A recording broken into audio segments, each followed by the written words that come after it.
Salut à tous. Bienvenue dans Mais c'est quoi, la série où l'on s'attaque aux questions que tout le monde se pose, mais pour lesquelles personne n'a vraiment envie de chercher la réponse. Aujourd'hui, on va parler d'un truc tellement banal, tellement ancré dans notre quotidien, que ça en devient de la magie pure, votre position. Vous êtes en voiture, vous ouvrez Maps. Bam! Une petite pastille bleue apparaît, précise au mètre près. Votre téléphone, qui est juste une brique de métal et de verre, c'est que vous êtes précisément là, à ce carrefour, en train de regarder cette vidéo. Mais c'est quoi ce truc? Comment il fait? Si vous demandez autour de vous, tout le monde va vous répondre, les satellites. C'est le GPS, le Global Positioning System. Et ils ont raison. Mais c'est une réponse de surface. C'est comme dire qu'une recette est faite d'ingrédients. On veut savoir comment les ingrédients travaillent ensemble.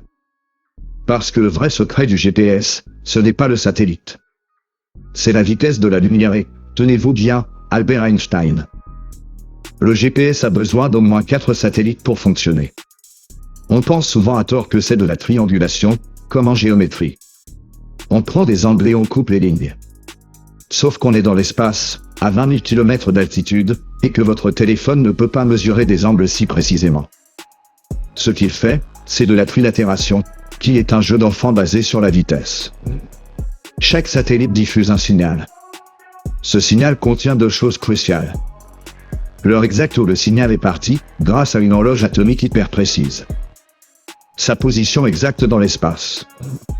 Votre téléphone reçoit ce signal. Il enregistre l'heure de réception. Il fait alors une soustraction simple. Heure de réception, moins heure de départ, égale temps de voyage.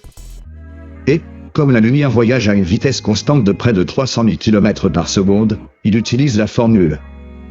Temps de voyage fois vitesse de la lumière égale distance.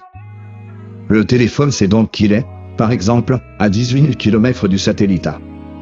Cela vous place quelque part sur une immense sphère centrée sur le satellite A.